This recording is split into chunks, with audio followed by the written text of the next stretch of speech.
അസ്സലാമു അലൈക്കും. ഓർമ്മയിലൊരു നിലാവിലേക്ക് എല്ലാ പ്രേക്ഷകർക്കും സ്വാഗതം. അള്ളാഹുവിൻ്റെ വിധി വിലക്കുകൾ അനുസരിച്ച് ജീവിക്കുവാൻ എന്നെയും നിങ്ങളെയും സർവശക്തനായ സൃഷ്ടാവ് അനുഗ്രഹിക്കുമാറാകട്ടെ. റമദാൻ മാസത്തിലെ പുണ്യ ദിനരാത്രങ്ങൾ കഴിഞ്ഞു പോയിക്കൊണ്ടിരിക്കുകയാണ്. പലതിനെ പറ്റിയും നമ്മൾ സംവേദിക്കുകയും സംസാരിക്കുകയും ചെയ്തു. പക്ഷേ ഇന്ന് ഈ എപ്പിസോഡിൽ ഞാൻ പറയാൻ ഉദ്ദേശിക്കുന്നത് ഇസ്ലാമിൻ്റെ വീരശൂര പരാക്രമിയായ ഒരു ചരിത്ര പുരുഷനെ പറ്റിയാണ്. സഹാബിയായ ഉമർ ബിൻ ഖത്താബ് റളിയല്ലാഹു അൻഹു. ഉമർ, ആ പേര് കേൾക്കുമ്പോൾ തന്നെ ഏതൊരു ഇസ്ലാമിനും കോരിച്ചിരിക്കും, രോമാഞ്ചമുണർത്തുന്ന ചരിത്രമാണ് അദ്ദേഹത്തിൻ്റെ. നബി സല്ലല്ലാഹു അലൈഹി വസല്ലം ഒരിക്കൽ പറഞ്ഞു, ഉമർ, നിങ്ങളുടെ ശബ്ദം കേട്ടാൽ, നിങ്ങളൊരു വഴി വന്നാൽ ശൈത്താൻ പോലും പേടിച്ചു മാറും, ഇബ്ലീസ് പോലും ആ വഴിക്കിൽ നിന്ന് മാറും. അത്രമാത്രം ദീനിന് വേണ്ടി ശബ്ദമുയർത്തുന്ന ഒരു വ്യക്തിയായിരുന്നു ഉമർ ബിൻ ഖത്താബ് റളിയല്ലാഹു അൻഹു. മഹാത്മജി ഒരിക്കൽ പറഞ്ഞിട്ടുണ്ട്, ഇന്ത്യയിൽ ഉമറിൻ്റെ ഭരണം വേണം. കാരണം ഉമർ ഒരു സോഷ്യലിസ്റ്റാണ്, ലോകം കണ്ട ഏറ്റവും വലിയ സോഷ്യലിസ്റ്റ്. ഉമർ റളിയല്ലാഹു അൻഹു സഭായി അദ്ദേഹം എല്ലാ മനുഷ്യരെയും ഒരുപോലെ കണ്ടിരുന്നു. ഏറ്റവും നല്ല ഭരണാധികാരി, ഫക്കീറായി ജീവിച്ച ഒരു ഖലീഫ. ചെറുപ്പത്തിൽ നമ്മൾ പഠിച്ചിട്ടുണ്ട്, പാഠപുസ്തകങ്ങളിലൂടെയും അല്ലാതെയും അറിയപ്പെടാത്ത എത്രയോ ചരിത്രങ്ങൾ ഉമർ ബിൻ ഖത്താബ് റളിയല്ലാഹു അൻഹുവിൻ്റേതായിട്ടുണ്ട്. ഒരിക്കൽ ഒരു സഹാബിയുമായി ഉമർ ബിൻ ഖത്താബ് റളിയല്ലാഹു അൻഹു രാത്രി സഞ്ചാരത്തിലാണ്. അദ്ദേഹം പലപ്പോഴും രാത്രി സഞ്ചാരത്തിൽ ഇറങ്ങുന്നത് തൻ്റെ പ്രജകളുടെ ക്ഷേമം അന്വേഷിച്ചും അവർക്ക് എന്ത് സംഭവിക്കുന്നുവെന്ന് അറിയാനും വേണ്ടിയാണ്. അങ്ങനെ ഇരിക്കെ ദൂരെ പർവ്വതത്തിൽ ഒരു വിളക്ക് കണ്ടു. യാത്രക്കാരായിരിക്കും എന്ന് കരുതി അദ്ദേഹം സഹാബിയുമായി അങ്ങോട്ട് ചെന്നു. അവിടെ ചെല്ലുമ്പോൾ നമ്മൾ വായിച്ചതും പഠിച്ചതുമായിട്ടുള്ള കാര്യമാണെങ്കിൽ കൂടിയും ഈ അവസരത്തിൽ ഒരിക്കൽ കൂടി പറയാൻ ഞാൻ ആഗ്രഹിക്കുന്നു. കരഞ്ഞ് തളർന്നിരിക്കുന്ന, വാവിട്ട് കരയുന്ന കുട്ടിമക്കളും കൊച്ചു മക്കളും അവർക്ക് വേണ്ടി എന്തോ പാചകം ചെയ്തുകൊണ്ടിരിക്കുന്നൊരു ഉമ്മയും. ഉമർ അവരോട് ചോദിച്ചു, ആ ഉമ്മയോട് ചോദിച്ചു, എന്തിനാണ് ഈ കുട്ടികളിങ്ങനെ കരയുന്നത്? അവർ പറഞ്ഞു, അവർ വിശന്നിട്ടാണ്. എന്താണ് നിങ്ങൾ പാകം ചെയ്തുകൊണ്ടിരിക്കുന്നത്? ആ പാചകം ചെയ്തുകൊണ്ടിരിക്കുന്നത് വെറും വെള്ളമാണ്. അത് എന്തോ ഒന്ന് ഭക്ഷണം ഉണ്ടാക്കിക്കൊണ്ടിരിക്കുന്നുള്ളൊരു പ്രതീതി ഉണ്ടാക്കിയാൽ കരഞ്ഞ് അവശതയോടെ ഈ കുട്ടികൾ ഉറങ്ങിപ്പോകും. അവരെ പറ്റിക്കാൻ വേണ്ടിയാണ്. കാരണം എൻ്റെ കയ്യിലൊന്നുമില്ല, ഒരു ധാന്യം പോലുമില്ല, ഒരു കതിര് പോലുമില്ല. സ്വാഭാവികമായിട്ടും ഉമർ വേദനിച്ചു. അപ്പോൾ അവർ പറഞ്ഞു, ഇതൊന്നും ഇവിടുത്തെ ഭരണാധികാരിയായ ഉമർ അറിയേണ്ട കാര്യമില്ലല്ലോ. അപ്പോൾ ഉമർ ചോദിച്ചു, അതെന്താ അങ്ങനെ? ഉമറിനത് അറിയേണ്ട കാര്യമല്ലോ. ഞങ്ങൾ പട്ടിണി കിടക്കണോ വേണ്ടയോ, ഞങ്ങൾ എങ്ങനെയാണ് ജീവിക്കുന്നത്? ഉമർ ഭരണാധികാരിയായ ഉമർ പ്രജകൾ എങ്ങനെയാണ് ജീവിക്കുന്നതെന്ന് അറിയേണ്ട കാര്യമില്ലല്ലോ. അദ്ദേഹം ആകെ തകർന്നു പോവുകയും ദുഃഖിതനാവുകയും. ഉടൻ തന്നെ അദ്ദേഹം തിരിച്ചുപോയി അദ്ദേഹത്തിൻ്റെ സ്ഥലത്തു നിന്ന്. അന്നത്തെ കാലത്ത് ധാന്യശേഖരണങ്ങൾ കൂട്ടിവെക്കുന്നത് ക്ഷാമകാലം വരുമ്പോൾ ആളുകൾക്ക് നൽകാൻ വേണ്ടിയാണ്. അദ്ദേഹം തന്നെ ധാന്യശേഖരങ്ങളും മറ്റ് സാധനങ്ങളും ചുമരിൽ ചുമന്നുകൊണ്ട് തിരിച്ച് ഈ വീട്ടിൽ വരികയും അവർക്കുള്ള ഭക്ഷണം പാകം ചെയ്ത് ആ കുട്ടികളുടെ വിശപ്പടക്കുകയും ചെയ്തപ്പോൾ ആ ഉമ്മ പറഞ്ഞു, മോനെ, നിങ്ങളാണ് ഈ അറബി നാടിൻ്റെ ഭരണാധികാരിയാവേണ്ടത്. ഈ നാടിനെ ഭരിക്കുന്നത് നിങ്ങളെപ്പോലെയാണ്. യഥാർത്ഥ ഇസ്ലാം നിങ്ങളാണ്. പക്ഷേ ഉമർ ബിൻ ഖത്താബ് റളിയല്ലാഹു അൻഹു താൻ ആരാണെന്ന് പറയാതെ ചിരിച്ചുകൊണ്ടും അതേപോലെ തന്നെ ദുഃഖഭാരത്തോടുകൂടിയും അവിടെ നിന്നിറങ്ങി. ഇത് നമ്മൾ കണ്ടുപഠിക്കേണ്ട ഒരു മാതൃകയാണ്. ചാരിറ്റിയുടെ പേരിൽ എത്ര പേരാണ് ഓരോ ദിവസവും ഒരു കൈ കൊണ്ട് കൊടുക്കുന്നത്, പല കൈകളെ അറിയിച്ചുകൊണ്ട് ചാരിറ്റി എന്നുള്ള രീതിയിൽ സ്വന്തം കാര്യങ്ങൾ മറ്റുള്ളവരിലേക്ക് എത്തിക്കാനും അതൊരു പ്രൊമോഷൻ ആക്ടിവിറ്റിയാക്കി മാറ്റുകയും ചെയ്യുന്ന ഈ കാലഘട്ടത്തിൽ ഉമറിൻ്റെ ഈ ലീഡ്, ഈ ചെയ്തി, ഈ പ്രവൃത്തി തീർച്ചയായും കണ്ണു തുറപ്പിക്കുന്നതാണ്. വലത് കൈ കൊടുക്കുന്നത് ഇടത് കൈ അറിയാൻ പാടില്ല എന്നുള്ള ഒരു വലിയ വിശ്വാസം. തീർച്ചയായിട്ടും ഒരു ഇസ്ലാമിനെ സംബന്ധിച്ചിടത്തോളം ഉമർ ബിൻ ഖത്താബ് റളിയല്ലാഹു അൻഹു എന്ന ആ ചരിത്ര പുരുഷനെ മാതൃകയാക്കിക്കൊണ്ട് മുന്നോട്ട് ജീവിച്ചാൽ ഒരു ഇബ്ലീസിന് പോലും നമ്മളെ തകർക്കാൻ പറ്റത്തില്ല. ഒരു ശൈത്താൻ വഴിമാറിപ്പോകും. നാം എല്ലാം ഉമർ ബിൻ ഖത്താബ് റളിയല്ലാഹു അൻഹു ആവുക. തീർച്ചയായിട്ടും ഈ റമദാൻ മാസത്തിൽ അള്ളാഹുവിൻ്റെ അനുഗ്രഹവും എനിക്കും നിങ്ങൾക്കും ഉണ്ടാകുമാറാവട്ടെ.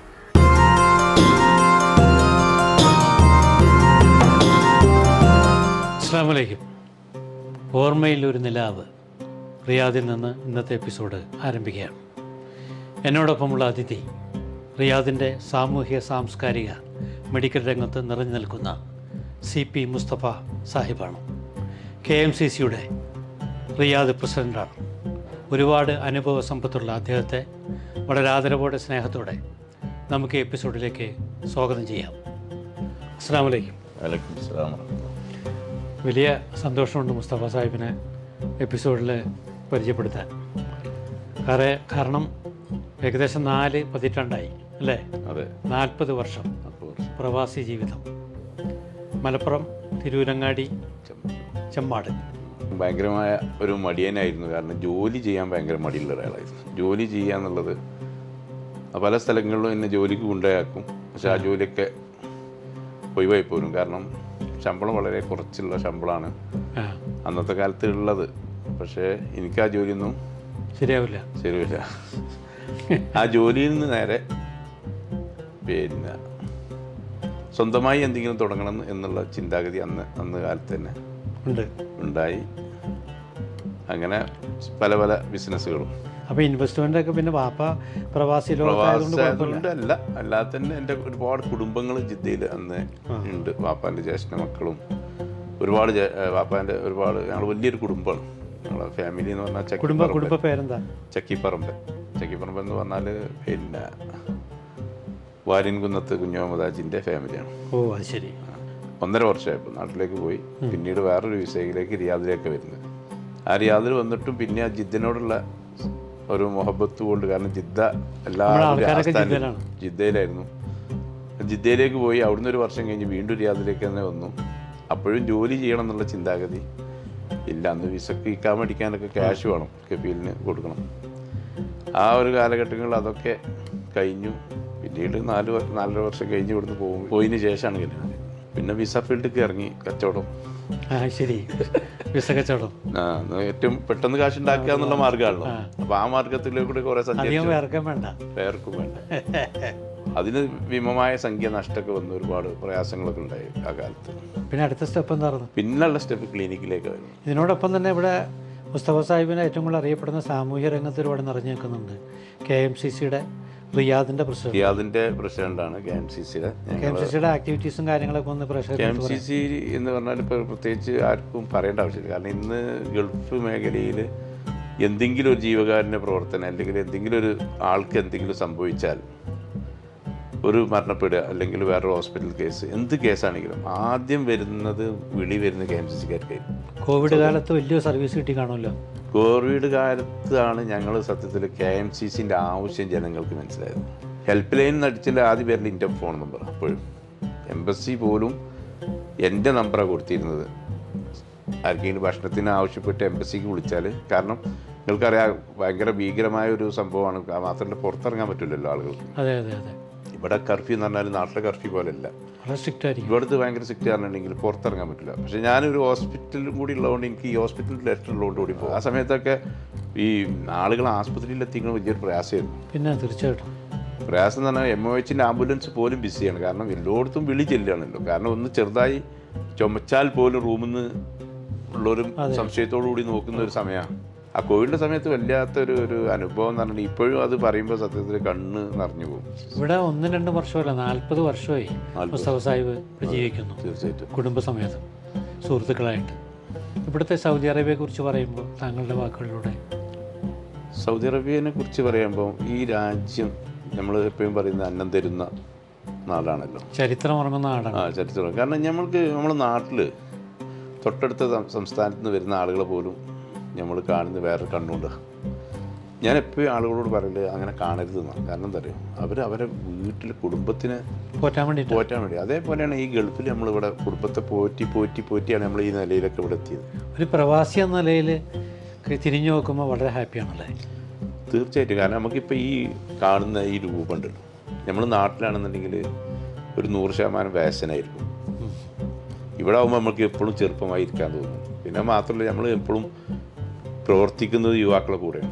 നോമ്പിൻ്റെ ഓർമ്മകൾ അതിനെക്കുറിച്ചൊന്ന് പറയണം. കാരണം നാട്ടിലെ നോമ്പ്, നമ്മുടെ റിയാദിലെ നോമ്പ്, അത് കമ്പയർ ചെയ്യുമ്പോൾ പല കാര്യങ്ങൾ അല്ലെങ്കിൽ നമ്മുടെ ചെറുപ്പകാലത്ത് ബാല്യകാലത്തുള്ള ആദ്യത്തെ നോമ്പ് വീട്ടിൽ നിന്ന്, അതിനെക്കുറിച്ചൊക്കെ നല്ല ഓർമ്മകൾ ഉണ്ടാകാൻ സാധ്യതയുണ്ട്. നാട്ടിലെ നോമ്പ്, കുട്ടിക്കാലത്തുള്ള നോമ്പ് സത്യത്തിൽ അന്ന് നേരത്തെ പള്ളിയിൽ പോകുക എന്നുള്ളതാണ്.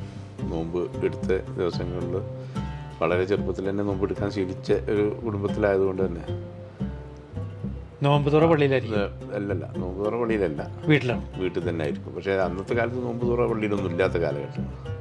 അന്നത്തെ കാലത്ത് ഉള്ള നോമ്പിൻ്റെ അത് എന്ന് പറഞ്ഞിട്ടുണ്ടെങ്കിൽ സമയം പോയി കിട്ടാതിഞ്ഞാൽ നമ്മൾക്ക് ഉണ്ടാകുന്നൊരു പ്രയാസമുണ്ട്. കുട്ടിക്കാലത്തൊക്കെ എന്തുകൊണ്ട് വാങ്ങി കൊടുക്കുന്നില്ല, നമ്മൾ പള്ളിയിലുള്ള ആൾക്കാർ ചീത്തറിയും. ക്ലോക്ക് പോയി 10 പ്രാവശ്യം നോക്കും. പിന്നെ പള്ളിയിൽ പോവുക, അന്ന് പള്ളിക്ക് പോയിട്ട് കുറച്ച് നേരം കിടന്നുറങ്ങുക. ഉച്ച നേരത്ത് സ്കൂളില്ലാത്ത കാരണം ആ കാലത്ത് എൻ്റെ ഓർമ്മയിൽ വരുന്നത് പറഞ്ഞിട്ടുണ്ടെങ്കിൽ സ്കൂൾ വെക്കേഷൻ ഉണ്ടാകുന്ന സമയങ്ങളിലാണ് അന്ന് നോൽപ്പ് വരില്ല. ആ കാലത്ത് കാരണം ജൂൺ ജൂലൈ മെയ് ഏപ്രിൽ ആ കാലഘട്ടങ്ങളിലാണ് അന്നത്തെ കാലത്തൊക്കെ ഇന്ത്യക്ക് കുട്ടിക്കാലത്ത് നോമ്പ് കൂടുതലും. കാരണം സ്കൂൾ വെക്കേഷൻ ഉണ്ടാവും, എല്ലാം കൂടി ആയിക്കാരം ആ കാലത്ത്. പിന്നെ ഗൾഫിലെ നോമ്പ്, നാട്ടിൽ നോമ്പ് എന്ന് പറഞ്ഞാൽ ഗൾഫിൽ സത്യം പറഞ്ഞാൽ നോമ്പിന് ഭയങ്കര സുഖമാണ്. അതിന് കാരണം എന്ന് പറഞ്ഞിട്ടുണ്ടെന്നുണ്ടെങ്കിൽ നമ്മൾ ജോലിയും കാര്യങ്ങളായിട്ട് മുന്നോട്ട് പോകുമ്പോൾ സമയം പോകണമെന്ന് അറിയുന്നില്ല. പിന്നെ രാത്രി ഫുള്ള് ഒഴിവാണ്. ഇവിടെ രാത്രി ഒരു സത്യത്തിൽ നോമ്പ് ഇവിടെ ഒരു പ്രത്യേക ഇതാണ്. നേരം വെളുക്കുന്നത് വരെ പിന്നെ റോട്ടിൽ ആളുകൾ നിറഞ്ഞു, രാത്രി ഒരു ഉത്സവ പ്രതീതിയാണ്. കാരണം ഇവിടെ നോമ്പ് വരുന്നത് അറബികൾക്ക് ഭയങ്കര ആഘോഷമാണ്. ഇവിടെ പള്ളികളിൽ പോലും വളരെ വിശാലമായ നോമ്പ് പറയും. അതുകൂടാതെ ഇഫ്താർ വിരുന്നുകൾ എന്ന് പറഞ്ഞിട്ടുണ്ടെങ്കിൽ ഇപ്പോൾ ഞങ്ങൾ തന്നെ KMCCയുടെ ഇഫ്താർ വിരുന്ന് 5000 ആൾക്കാർക്കുള്ള വിരുന്നാണ്. എന്തായാലും ഒരുപാട് സന്തോഷമുണ്ട് ഇതിൽ സംസാരിക്കാൻ കഴിഞ്ഞത്. കാരണം ഇവിടെ നിറഞ്ഞു നിൽക്കുന്ന ഒരു സാന്നിധ്യമാണ്. ഒരുപാട് തിരക്കുള്ള ആളാണ്. ആ തിരക്കിനിടയിൽ നമുക്ക് വേണ്ടിയിട്ട് ഇത്രയും സമയം ചിലവാക്കുക മാത്രമല്ല, ഒരുപാട് കാര്യങ്ങൾ പറഞ്ഞ് പോയി. ഇനി ഒരുപാട് കാര്യം പറയാനുണ്ട്. നമുക്ക് സമയക്കുറവുകൊണ്ട് നമ്മളോട് ബ്രേക്ക് ചെയ്യാണ്. നമുക്ക് ഇനിയും കാണണം, ഇനിയും സംസാരിക്കണം. എല്ലാ നന്മകളും നേരുന്നു. പറഞ്ഞ കാര്യങ്ങളൊക്കെ നടക്കുവാൻ അള്ളാഹുവിൻ്റെ അനുഗ്രഹം ഉണ്ടാകട്ടെ. സന്തോഷം. അസ്സലാമു അലൈക്കും.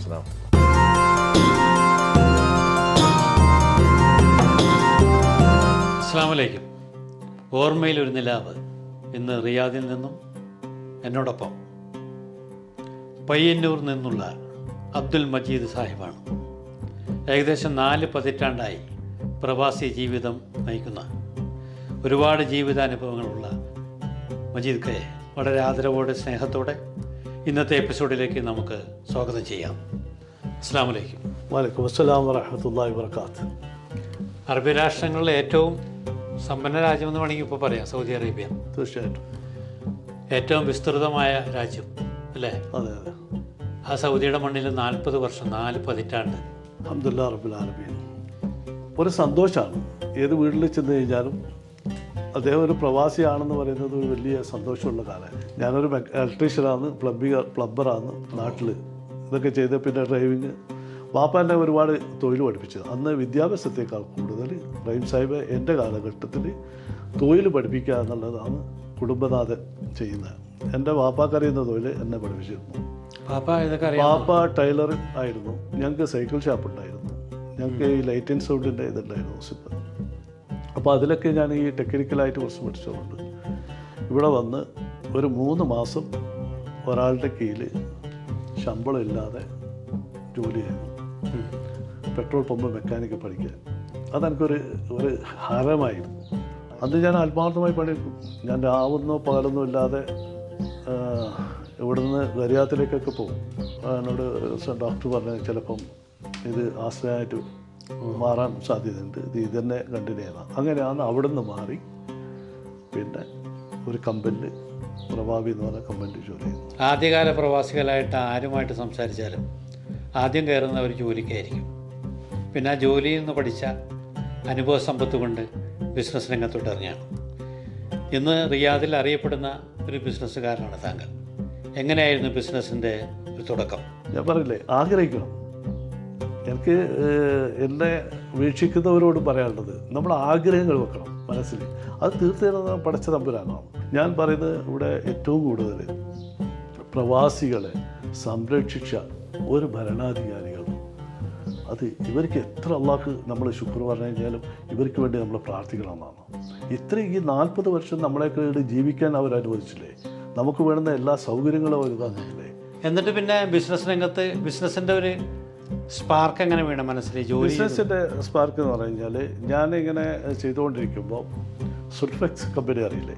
സുൽഫെക്സിൻ്റെ ബോസ് മുഹമ്മദ് ഞാനുമായിട്ട് നല്ല ബന്ധമുള്ള ആളാണ് പല കാര്യത്തിലും. അപ്പോൾ ഈ അവസരം ഈ ഒരു സമയത്താണ് അദ്ദേഹം എന്നോട് പറയുന്നത് അദ്ദേഹത്തിൻ്റെ കൂടെ നിൽക്കാൻ. അങ്ങനെ ഒരു കണ്ടീഷൻസിൽ ഞാൻ അദ്ദേഹത്തിൻ്റെ കൂടെ വർഷങ്ങളോളം നിന്നിട്ട് പോയി. നഷ്ടങ്ങളോ ഒന്നല്ല, എല്ലാം നമുക്ക് ഹയറാണ്. ഞാൻ ഈ ഗവൺമെൻറ്റിനെ കൊണ്ട് പറഞ്ഞ പോലെ അദ്ദേഹത്തിൻ്റെ താല്പര്യപ്രകാരമാണ് ഞാൻ ആദ്യം ദമാമിൽ ഒരു ഷോപ്പ് ഇടുന്നത്. എന്തിൻ്റെ? ഈ പ്ലംബിങ്ങിൻ്റെ ഷോപ്പ്, ഫയർ ഫൈറ്റിങ് സിസ്റ്റം ഇതെല്ലാം. പിന്നെ അത് അവിടുന്ന് ഡെവലപ്പായി വന്ന് പിന്നെ ഞങ്ങൾ കുറേ കാലം കഴിഞ്ഞപ്പോൾ ഞങ്ങളങ്ങോട്ട് പിരിഞ്ഞു മാറി. ഞാൻ എൻ്റെ വഴി സ്വന്തമായിട്ട് ചെയ്തു. പിന്നെ ഇപ്പോൾ ഇൻവെസ്റ്റർ ലൈസൻസ് എൻ്റെ മോൻ്റെ പേരിൽ കിട്ടി. സുരക്ഷിതരാണ് അൽഹംദുലില്ലാഹി റബ്ബിൽ ആലമീൻ. ഞാൻ ആദ്യം മുതൽ ഞാൻ പറഞ്ഞില്ലേ, ഞാൻ ഹൗസ് ഡ്രൈവറായി നിന്ന കാലം മുതൽ ലൈസൻസ് കിട്ടി തന്നെ വലിയ സംഭവമല്ലേ, ഞാൻ സംതൃപ്തനാണ്. അന്ന് മുതൽ ഇന്ന് വരെ എത്ര കിട്ടിയാലും ഞാൻ കിട്ടിയതും അന്ന് കിട്ടിയത് ഏറ്റവും വലിയ ഹയറും ഇന്ന് കിട്ടിയത് ഏറ്റവും വലിയ ഹയറും എന്ന് പറയുന്ന കൂട്ടത്തിലാണ്. ഞാൻ വരുന്ന കാലത്ത് എന്ന് പറഞ്ഞാൽ എൻ്റെ അവസ്ഥയാണ് അന്ന്, ഇന്നതല്ല. ഇന്ന് ടെക്നോളജിൻ്റെ അവസ്ഥയാണ്. ഇന്ന് നിങ്ങളെ യുവാക്കളുടെ കാലമാണ്. അവർക്ക് ഒരുപാട് ഓപ്പർച്യൂണിറ്റി ഉണ്ട് ഇവിടെ. അവർക്ക് എന്തും ചെയ്യാനുള്ള സ്വാതന്ത്ര്യം കൊടുത്ത ഗവൺമെൻറ് കൊടുക്കുന്നുണ്ട്. പക്ഷെ ഒന്ന് മാത്രം നിങ്ങൾ സൂക്ഷിക്കുക, നിങ്ങളുടെ വഴി സത്യസന്ധമായിരിക്കണം. ഇവിടുത്തെ നിയമത്തിന് എതിരാകാൻ പാടില്ല. എവിടെ ഏത് കോടതിയിൽ ഏത് പോലീസ് സ്റ്റേഷനിൽ പോയാലും അവരെ പരിഗണിക്കുന്നതിന് അപ്പുറം നമ്മളെ പരിഗണിക്കുന്നുണ്ട് എന്ന് പറയുന്ന കൂട്ടത്തിലായി ഞാൻ. റമദാൻ്റെ ഓർമ്മകൾ, നാട്ടിലെ ഓർമ്മകൾ. ആ കാലഘട്ടത്തിൽ ഞാൻ പറയുന്നത് പറഞ്ഞാൽ റമദാനിൽ സന്തോഷങ്ങളുണ്ടായിട്ടുണ്ട്. നോമ്പ് മുറിക്കുന്ന സമയത്തുള്ള ആ സന്തോഷം, നോമ്പ് മുറിക്കുന്ന ആ സമയത്തുണ്ടായ സന്തോഷവും പിന്നെ പെരുന്നാളിന് വാപ്പാൻ്റെ കയ്യിൽ നിന്ന് കിട്ടുന്ന സമ്മാനം ഡ്രസ്സ്, ആ ഒരു സന്തോഷം വല്ലാത്തൊരു സന്തോഷമാണ്.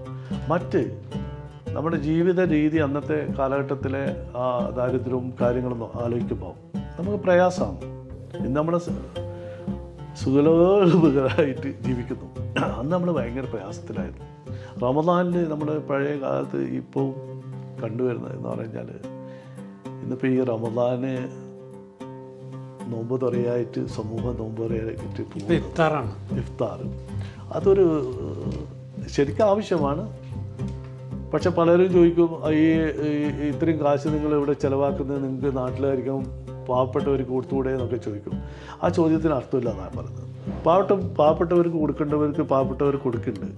പക്ഷേ ഈ സമൂഹ നോമ്പ് പറയുന്നൊക്കെ പറയുന്നത് നമ്മളൊരു ഐക്യപ്പെടലാണ്, ഒരു സാഹോദര്യം നിലനിർത്തലാണ്. നമ്മുടെ അടുത്ത സുഹൃത്തുക്കൾ എല്ലാവരും കൂടി ഒന്നിച്ചിരുന്ന് ആ ബാങ്കിനെ പ്രതീക്ഷിച്ചുകൊണ്ടിരിക്കുകയും ഒന്നുമില്ല. എല്ലാ മതസ്ഥരും ഈ ആരാണോ നമ്മുടെ സുപ്രയിലിരുന്ന് അവരൊക്കെ നമ്മളോട് ഐക്യപ്പെട്ടുകൊണ്ടിരുന്ന് ആ ബാങ്കിൻ്റെ വിളി അള്ളാഹുവിൻ്റെ പള്ളിയിൽ നിന്നുള്ള ബാങ്ക് വിളി വരെ നമ്മളവിടെ ഭക്ഷണവും വെച്ച് കാത്തിരുന്ന് എല്ലാവരും കൂടി ഒന്നിച്ച് ആ കരയ്ക്കോ എല്ലാം വെള്ളമോ എടുത്ത് നോമ്പൂരിക്കുന്ന ഒരു സന്തോഷം വലിയ സന്തോഷമല്ലേ.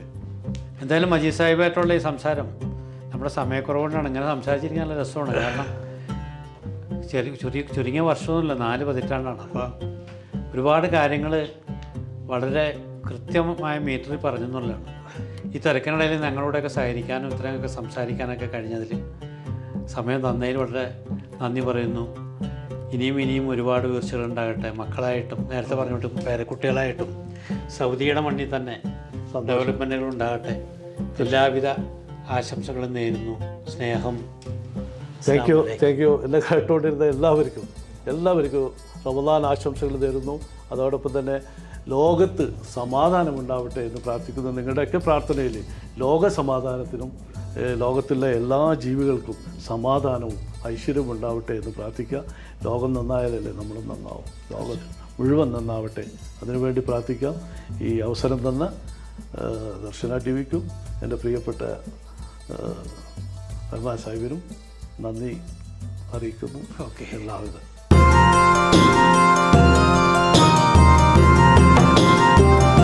അസ്സലാമു അലൈക്കും. ഓർമ്മയിൽ ഒരു നിലാവിലെ ഇന്നത്തെ എപ്പിസോഡിലെ അതിഥി കേരളത്തിൻ്റെ വടക്ക് നിന്നാണ്. ഇലക്ഷൻ അടുക്കുകയാണ്. വടകര പാർലമെൻറ്റിൽ കൊയിലാണ്ടി സ്വദേശി മുഹമ്മദ് റാഫി 20 വർഷക്കാലത്തെ പ്രവാസി ജീവിതം. അദ്ദേഹം ഒരുപാട് വിശേഷങ്ങൾ നമ്മളോട് പങ്കിടും. വളരെ ആദരവോടെ സ്നേഹത്തോടെ റഫി സാഹിബിനെ ഈ എപ്പിസോഡിലേക്ക് സ്വാഗതം ചെയ്യാം. അസ്സലാമു അലൈക്കും. സലാം. വലിയ സന്തോഷം. Thank you. കൊയിലാണ്ടി എന്നൊക്കെ കോഴിക്കോട് നിന്നൊക്കെ കേൾക്കുമ്പോൾ ഒരു ഭക്ഷണത്തിൻ്റെ ഒരു ഓർമ്മകളാണ്. അതെ അതെ അല്ലേ? അതെ അതെ. എങ്ങനെയാണ് കൊയിലാണ്ടിയിൽ നിന്ന് സൗദി അറേബ്യ തന്നെ തിരഞ്ഞെടുക്കാനുള്ള കാരണം? എന്തോ എങ്ങനെയാണെന്ന് ചോദിച്ചാൽ അതൊരു എൻ്റെ ജ്യേഷ്ഠന്മാർ ഇവിടെ ഉണ്ടായിരുന്നു. അങ്ങനെയാണല്ലോ നമ്മൾ, ജ്യേഷ്ഠന്മാർ വന്നു, എൻ്റെ അനിയന്മാർ വന്നു, അങ്ങനെ ഞാനും സൗദി അറേബ്യയിലെത്തി. പിന്നെ നമ്മുടെ കാര്യം സേഫാണെന്നറിയാം. 2 അനിയന അല്ല, ഞാൻ അങ്ങനെ വന്നതല്ല. അല്ല, ഞാൻ പക്കാ ടാക്സി ഫീൽഡിൽ കൂടി വന്നതാണ്. അതായത് ബത്ത ടാക്സി ഓടിയ ഒരു വ്യക്തിയാണ് ബത്തയിൽ. ഓ അത് ശരി. ആദ്യം വണ്ടി ഓടിക്കുകയായിരുന്നു. ആദ്യം ബത്തയിൽ ടാക്സി, ലോക്കൽ ടാക്സി ഓടിയിട്ടാണ് ഇന്ന് ഈ ഇതിലുള്ള കാര്യങ്ങൾ എത്തിയത്. ഇതിപ്പോൾ റെൻ്റേക്കാറിൻ്റെ വിത്ത് ഡ്രൈവറാണ് എൻ്റെ പ്രൊഫഷൻ എന്നുള്ളത്. റെൻ്റേക്കാർന്ന് കേൾക്കുമ്പോൾ എല്ലാവർക്കും വാടകയ്ക്ക് വണ്ടി എന്നുള്ള രീതിയിലാണ്. പക്ഷെ ഞങ്ങളതല്ല, വണ്ടിയും ഡ്രൈവറും നമ്മൾ പ്രൊവൈഡ് ചെയ്യും. റാഫി എങ്ങനെയാണ് ഈ റെൻ്റേക്കാർ ബിസിനസ്സിലോട്ട് വന്നത്? എന്തായിരുന്നു അതിൻ്റെ ഒരു ഇൻസ്പിറേഷൻ? അല്ല, ഞാൻ ബത്ത ടാക്സി ഓടിയ സമയത്താണ് ഒരു 20 വർഷം, 2000 ഏകദേശം തോന്നുന്നു 2022, 2002, 2003 കാലഘട്ടത്തിൽ ബത്ത ടാക്സി ഓടിയ സമയത്താണ് നമ്മൾ ഓരോ ആളിങ്ങനെ നമ്മൾ പരിചയപ്പെടുമല്ലോ പല രീതികളിലായിട്ട്. അങ്ങനെ വന്ന് അപ്പോൾ എൻ്റെ ക്ലയൻറ്റ് കൂടി. അങ്ങനെ ഞാനൊരു വണ്ടി എടുത്തു, 2 വണ്ടി എടുത്തു, 3 വണ്ടി എടുത്തു. ബത്തയിലായിരുന്നു താമസം 2002, 2003 കാലഘട്ടങ്ങളിലൊക്കെ. അങ്ങനെ വന്ന് ബാക്കോട്ട് വന്നു. അങ്ങനെ തിരിച്ചന്നേരം ബത്ത ട്രാഫിക് കൂടി. ഒലയിലെ ക്ലയൻറ്റ് കുറേ ഒലയ ഏരിയയിലെ, ഈ ഏരിയ ഒലയാന്ന് പറയാം, ഒലയ മലാശ്ശേരി റിച്ച് ഏരിയയാണ്. അപ്പം അങ്ങോട്ട് താമസം മാറി. അങ്ങനെ 2, 3, 4, 5 അങ്ങനെ. ഇപ്പോൾ എത്രയായി? ഇപ്പോൾ 10-35 ഡ്രൈവർമാരോടെ കയ്യിലുണ്ട്. പിന്നെ കുറച്ചാൾ ഇപ്പം പുതിയ പ്രോജക്റ്റ് നിയോമിലാണ്, തബൂക്കിൽ പുതിയ സിറ്റി വരുന്നത്. അപ്പോൾ കുറേ ആളിപ്പോൾ അങ്ങോട്ട് തബൂക്ക് നിയോം സിറ്റി, അതിൻ്റെ കോൺട്രാക്റ്റാണ് ഇപ്പോഴും. അപ്പോൾ കുറേ ആളിപ്പോൾ തബൂക്കിലേക്ക് ഷിഫ്റ്റ് ചെയ്ത് കുറേ ആൾ അവിടെയാണ് താമസം. നിയോം സിറ്റി എന്ന് പറയുമ്പോൾ ഒരുപാട് വലിയ അഡ്വാൻസ്ഡ് ആയിട്ട് വരാം. അതെ അതെ, ഏകദേശം 2030 വിഷൻ 2030 ഭാഗമായിട്ട് തീരുന്ന പറയുന്നത്. എങ്കിൽ കൂടി കുറച്ച് നീളാൻ സാധ്യത ഉണ്ട്. അതിൻ്റെ ഭാഗമായിട്ട് ഇപ്പോൾ നല്ല വർക്ക് നടന്നുകൊണ്ടിരിക്കുന്നതാണ്. ഒരുപാട് ഓപ്പർച്യൂണിറ്റികൾ ഇപ്പോൾ അവിടെ മലയാളികൾക്ക്. നിയോം സിറ്റി വന്നു കഴിയുമ്പോൾ GCCയിലെ ഏറ്റവും വലിയ മാർക്കറ്റ് സൗദി ആയിരിക്കും. അല്ലെങ്കിലും സൗദി അറേബ്യ പുണ്യം പെയ്തിറങ്ങിയ തീർച്ചയായിട്ടും ഒരു സംശയമില്ല. ഞങ്ങളെ സംബന്ധിച്ച്, നല്ല രാജ്യം, പ്രവാസികളെ സംബന്ധിച്ച്, എന്നെ സംബന്ധിച്ച് എന്താ പറയുക, സൗദിൻ്റെ മണ്ണ് എന്ന് പറയുന്നത് തന്നെ ഒരു പുണ്യമായിട്ടാണ് ഞാനൊക്കെ കാണുന്നത്. നാടിനെ കുറിച്ച് ഇവിടുന്ന് തിരിഞ്ഞു നോക്കുമ്പോൾ എന്തൊക്കെ പറഞ്ഞു നമ്മുടെ നാട്ടിൽ നടക്കുന്ന കാര്യങ്ങളൊക്കെ അറിയുന്നുണ്ടല്ലോ, എല്ലാം അറിയുന്നുണ്ട്. നാട്ടിനെ ഏറ്റവും കൂടുതൽ സ്നേഹിക്കുന്ന ഒരാളാണ് ഞാൻ. സൗദി അറേബ്യയിലാണെങ്കിൽ കൂടി നാട്ടിലൊരു വിഷയം ഉണ്ടാകുമ്പോൾ അത് നമ്മളെ വിഷയമായിട്ട് ഏറ്റെടുത്തുകൊണ്ട് തന്നെ നമ്മളെ കഴിയുന്ന കാര്യങ്ങൾ ചെയ്യാനും ചെയ്യിപ്പിക്കാനും എൻ്റെ ഒരുവിധം ഞാൻ ശ്രമിക്കാറില്ല. ഇനി ജീവിതത്തിലെ ഏറ്റവും വലിയ സ്വപ്നം എന്താ? ഇല്ല, ഇനി ജീവിതത്തിൽ ഏറ്റവും സ്വപ്നം എന്ന് പറയുന്നത് വേൾഡ് ടൂർ എല്ലാ സ്ഥലങ്ങളും യാത്ര ചെയ്യുക എന്നുള്ളതാണ്. യാത്രകൾ ഇഷ്ടമാണ്. റമദാനെ കുറിച്ച് പറയുമ്പോൾ നാട്ടിലെ നോമ്പും നമ്മുടെ ഇവിടുത്തെ നോമ്പും. റമദാനെ പറ്റി പറയുകയാണെങ്കിൽ നാട്ടിലെ നോമ്പാണ് നമുക്ക് ഏറ്റവും സന്തോഷം. എന്നെ സംബന്ധിച്ച് നാട്ടിലാണ് നോമ്പ്. നാട്ടിലാവണം എന്നുള്ള ഞങ്ങളൊക്കെ ആഗ്രഹിക്കുക. കാരണം ഞങ്ങൾ എന്തുകൊണ്ടാണ് ഞങ്ങൾ വളർന്നു വന്നത്, നാട്ടിലെ നോമ്പ് ഒരു വെറൈറ്റി തന്നെയാണ്. നമ്മൾ നോമ്പ് തുറക്കാൻ നേരെയുള്ള അഭിമുഖങ്ങൾ ഉണ്ടാക്കുന്നതും, നോമ്പ് തുറക്കാൻ വേണ്ടി നമ്മളെ ഫാമിലിൻ്റെ കൂടെ വെയിറ്റ് ചെയ്യുന്നതും, അതിനുശേഷം പള്ളിയിലേക്കുള്ള തറാവീകളും, അതൊക്കെ അതിൻ്റെ ഒരു സന്തോഷം നാട്ടിൽ തന്നെയാണ്. ഈ ഡ്രൈവേഴ്സൊക്കെ നമ്മുടെ നാട്ടുകാരാണ് എല്ലാവരും കന്യാകുമാരി മുതൽ അങ്ങ് മംഗലാപുരം വരെയുള്ള ആളുകൾ. അങ്ങനെ ഒരാളെ ഞാൻ ആദ്യമായിട്ട് കാണുകയാണ്. കാരണം വെച്ചാൽ ആരുടെ ചോദിച്ചാലും ബിസിനസ്സുകാർ പറയുന്ന അധികം പേരും മലയാളികളുണ്ട്. എന്നാൽ തന്നെ ബംഗ്ലാദേശും പിന്നെ പാകിസ്ഥാനി 100-101% മലയാളികൾ മാത്രമാണ്. അത് ശരി. ഇപ്പോൾ ഞാൻ പറയട്ടെ, നമ്മുടെ സംസാരം കേട്ടുകൊണ്ടിരിക്കുന്ന ഒരുപാട് യങ്സ്റ്റേഴ്സ് ഉണ്ടാവും. ഓക്കെ. ഇപ്പോൾ സൗദിയുടെ ഓപ്പർച്യൂണിറ്റീസിനെ കുറിച്ച് റഫി സാഹിബ് പറഞ്ഞു. അതെ അതെ. അപ്പോൾ അങ്ങനെ പുതിയ ഒരു ബിസിനസ് സംരംഭത്തിന് വേണ്ടി അവർ വില്ലിംഗ് ആയിട്ട് വരികയാണെങ്കിൽ വളരെ എക്സ്പീരിയൻസ്ഡ് ആയിട്ടുള്ള ഒരു പ്രവാസി എന്ന നിലയിൽ താങ്കൾക്ക് അവർക്ക് വേണ്ടിയിട്ട് ഒരു അഡ്വൈസ് കൊടുക്കാൻ പറ്റും? 100% കൊടുക്കാൻ പറ്റും. അതൊന്ന് വിശദീകരിച്ച് പറയാമോ? അപ്പോൾ അത് ഏത് ഫീൽഡിലേക്കാണ് അവർ വരുന്നതെന്ന് അറിയണം.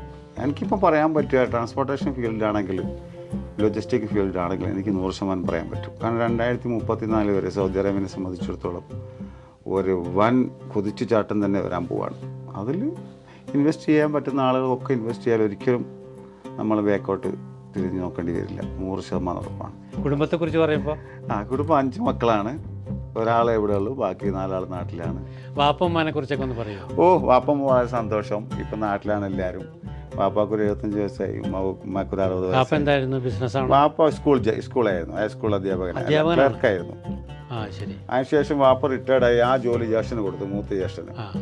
അയാൾ അവിടുന്ന് 20 വർഷം ലീവ് എടുത്തിട്ടാണ് ഇവിടെ വന്നത്. അപ്പോൾ എന്തായാലും ഒരുപാട് സന്തോഷം. Thank you. വളരെ തിരക്കിനിടയിൽ നോമ്പൊക്കെ പിടിച്ചിട്ട് വളരെ റിലാക്സ് ആയിട്ട് അതെ ഭയങ്കര ഈസിനെസ്സിലാണ് സംസാരിച്ചത്. അതെ അതിൽ വലിയ സന്തോഷമുണ്ട്. ഓക്കെ, ഇനിയും ഒരുപാട് അഭിവൃദ്ധികൾ ഉണ്ടാകട്ടെ, പഠിച്ചവൻ്റെ അനുഗ്രഹം ഉണ്ടാകട്ടെ, താങ്ക് യു. എല്ലാം ഗംഭീരമാകട്ടെ. Okay, thank you. വളരെ സന്തോഷം നിങ്ങളെ കണ്ടതിൽ, പരിചയപ്പെടാൻ പറ്റിയതിൽ വളരെ സന്തോഷം. ഒരുപാട് കണ്ടിട്ടുണ്ട്, ഒരുപാട് പടങ്ങൾ കണ്ടിട്ടുണ്ട്. ഇനിയോട് ഒരുപാട് വിവരങ്ങളിലെത്തട്ടെ ഇൻഷാ അല്ലാഹ്. Thank you very much. Thank you. Thank U.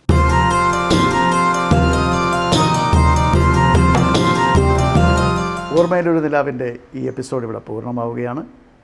മറ്റൊരു എപ്പിസോഡുമായി നിങ്ങളുടെ മുന്നിൽ ഞാൻ എത്തും ഇൻഷാ അല്ലാഹ്. അതുവരേക്കും അസ്സലാമു അലൈക്കും വറഹ്മത്തുള്ളാഹി വബറകാതുഹു.